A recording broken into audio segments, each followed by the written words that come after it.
Why don't you tell me? I know you are. What's received, I would almost call an inordinate amount of attention, has been some incendiary devices tossed through the window of Fletcher's ice cream parlor. That's on the 300 block of East Hennepin Avenue. It's a very LGBTQ BYMC 6-3 favorable establishment. And it flies the LGBT flag. And the proprietor, who's the proprietor? Jason Fletcher. Jason Fletcher believes that he didn't come right out and say it, but what I've watched on the news is he believes that might have had a role in the attack of this building. Well, now there's been an arrest made. This happened Sunday night, by the way, and it's a guy currently living in Fridley. He's been charged with 2 counts of first-degree arson in connection to this Minneapolis ice cream shop being firebombed twice in about 15 hours. His name is Firomsa Ahmed Umar. He's 30. He was captured in a vehicle described by witnesses near the U of M shortly after the second firebombing on Monday. The charging document does not list a motive for the attacks, but the shop's owner, Jason Fletcher, alleged in media reports that the business may have been targeted due to its large LGBTQ plus flag mounted outside the front door. Minneapolis City Council member Jason Chavez, who shouldn't be a city council member, also posted on X the alleged attack was due to marginalized communities being targeted. Okay. Umar is scheduled to make his first appearance on Thursday afternoon and remains in custody on $100,000 bail. Boy, they're treating this guy rougher than they do a lot of kids who steal cars and everything else, huh? Yeah. Here's a problem, folks. You're Muslims, and I'm comfortable in assuming that, well, it's only an assumption, that this guy's a Muslim. Yep. They don't like your LGBTQ people. They do not. All right. So the news media, the news gatherers in town are caught here between a rock and a hard place because according to their template, who do they root for in this situation? The template says that LGBTQ people are to be treated with kid gloves and given as much as publicity as possible, and so are our immigrant friends. So now you're stuck because I got news for you. You get this crackpot Omar Fateh as the mayor, you're only seeing the beginning of this stuff because the Muslims don't cotton to this. The Muslims don't go for this. Mm-mm. You know, all you morons who march around failed academy campuses cheering them on, and you're in the LGBTQ community, you're asking for trouble because it's oil and water. They don't mix. And the problem with a Muslim society is that the government essentially has no distinction from the religion. They're not distinguished.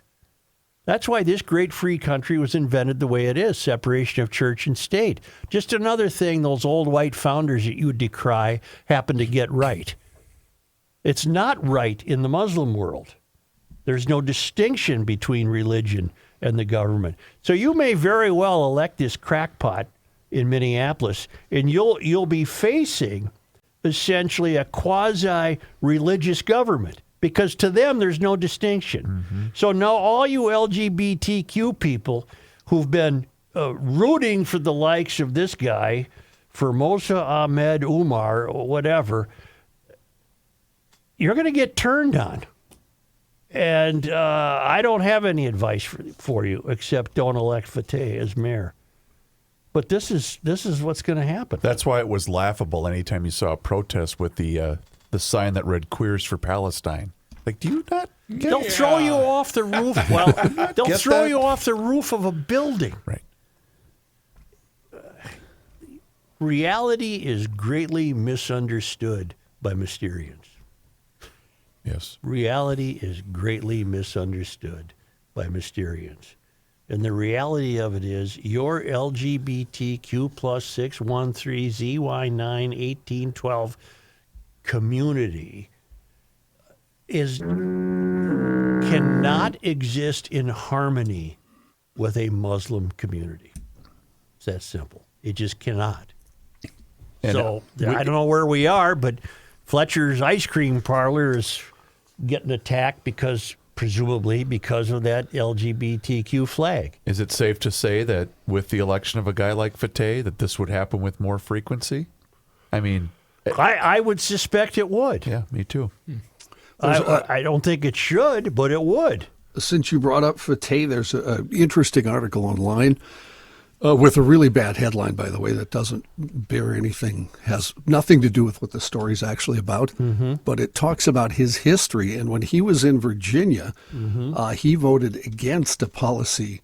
The policy would have prohibited discrimination based on gender identity and sexual orientation. He voted against that with 3 Republicans. But now, Wait a minute. So he voted against a policy that would have afforded rights correct, to LGBTQ people. He voted Yes. against that in Virginia. that is correct. And then suddenly and conveniently, he was in Minneapolis. And then what? Well, he says the news accounts of his stance were wrong, which makes no sense. I mean, that makes no sense. And now he's voted in favor of every LGBTQ bill that has hit the Minnesota Senate since he's been there. And the part of the story is that he seems to change his mind a lot on issues, and that's one of the instances that is noted. It's a really good piece. It'll probably be in tomorrow's physical paper, I would think. It does. They have the headline though, "The Fierce Urgency of Omar Fateh," I which did. Yeah. Yeah, I saw that. the headline sounds, like go get her, go get him, and then Yeah, you like read they're this, promoting him. Read me the headline, John. "The Fierce Urgency of Omar Fateh." Oh, God. Yeah, and you read the story, and it's a very level-headed story about him and his history and his bad traits. If it makes you feel better, though, Johnny, because I saw that this morning as well, they got savaged for that headline on social media. Well, yeah, it's dumb when you read the story. It makes no sense compared None. to the story. So, Joe, while John was looking that up, I got curious and looked to see how many Muslim members are on the Minneapolis City Council. Aisha Chugtai, Jeremiah Ellison, he's not running again, right? Jamal Osman, and possibly Urin Chowdhury. 4 of them on the city council. The problem with Fateh, well, there's many problems. But the one main problem is he perfectly fits the model of the activists who tend to get elected. He brings nothing of measure to a candidacy for mayor. He has done nothing. He has not invented anything. He's not worked. He's not paid a payroll. He's done nothing except act out his activism. So And he you're lost saying a this- school board seat in Virginia. Shortly thereafter, arrived in Minneapolis, presumably because maybe relatives here, and unbelievably quickly, he had a series of do-nothing jobs in the government, none of which could be measured for achievement or success. And the next thing you know, he's in the legislature. The problem is here, Joe, is you're addressing the congregation and the choir. Yeah. You need to find a different audience for this. You personally should be going door to door in Minneapolis with this message. Well, maybe this proprietor of the ice cream shop, Jason Fletcher, maybe you want to take some steps, Jason, and maybe you want to consider the possibility of what your life might be like, you and your ice cream shop, if there's a complete Muslim takeover of the city.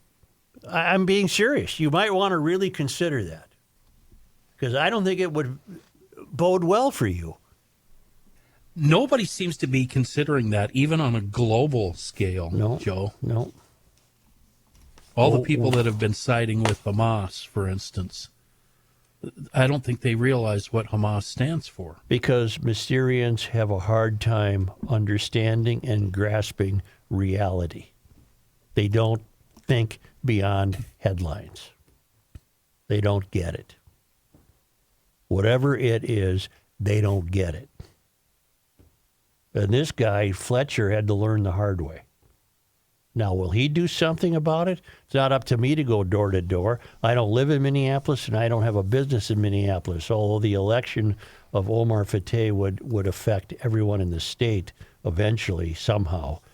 But Jason Fletcher, you might pick up the mantle here and begin to address what you think might be happening. What other reason would somebody from Fridley named Firomsa Ahmed Umar, 30 years old, suddenly decide to firebomb an innocent little ice cream store on Nicollet Avenue? Can somebody tell me he didn't try to rob it? He didn't want an ice cream cone. There's only one conclusion to draw. What conclusion are you drawing?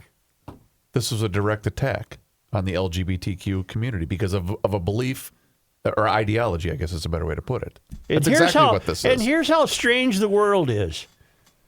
It's taking garage logic to point out to the LGBTQ people that you're in trouble. It's taking garage logic to do that. What an odd twist.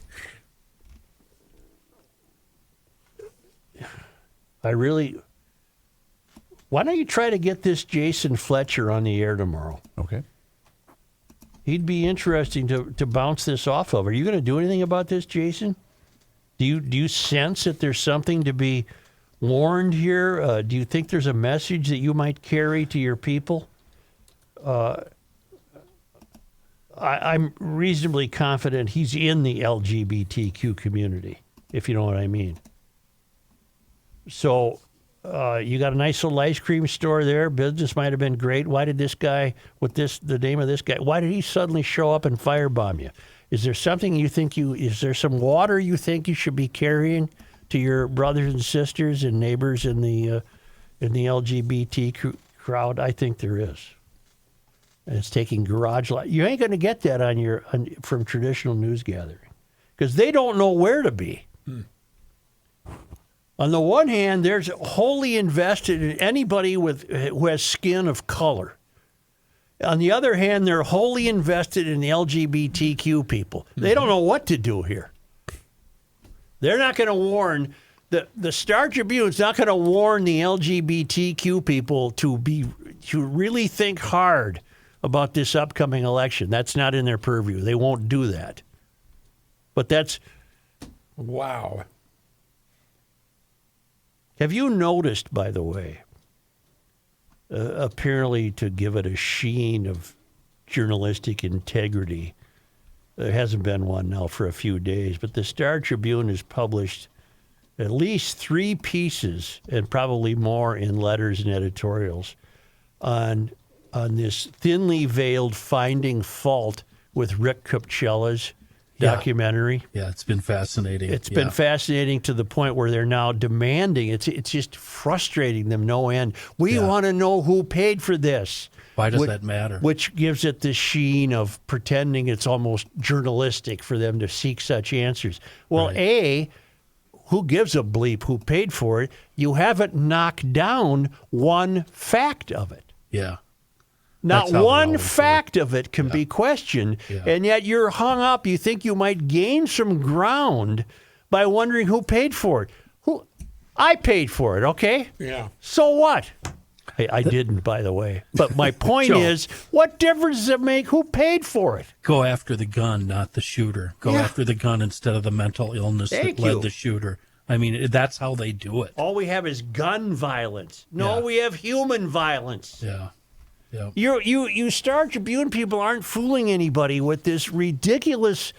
No, they are. They're not fooling us. Yeah. Oh, thank you. Yeah. With this ridiculous inquisition. Well, who's paying for this? In other words, who has dared point out the failures of that which we're so invested in? Well, it's like you brought up a few weeks ago, and you keep talking about they always depict conservatives in a negative light. Conservative media outlet, ... Well, the left-wing zealots have not been able to point out one factual flaw in Capcella's film. Right. Not one. Right. So you have nowhere to go except now you're wondering who paid for it. What difference does it make? If you found it to be full of factual flaws, then you have a right to wonder who paid for it. I want them to go through that piece bullet point by bullet point and, fight back if you have a problem with it. But they can't do that. They can't. There's no factual inaccuracies. Correct. The DSA is ruining the city. Yeah. Period. Yeah. They're not business friendly. They're not law enforcement friendly. They're not capitalism friendly. They're nothing. They're anarchists. They have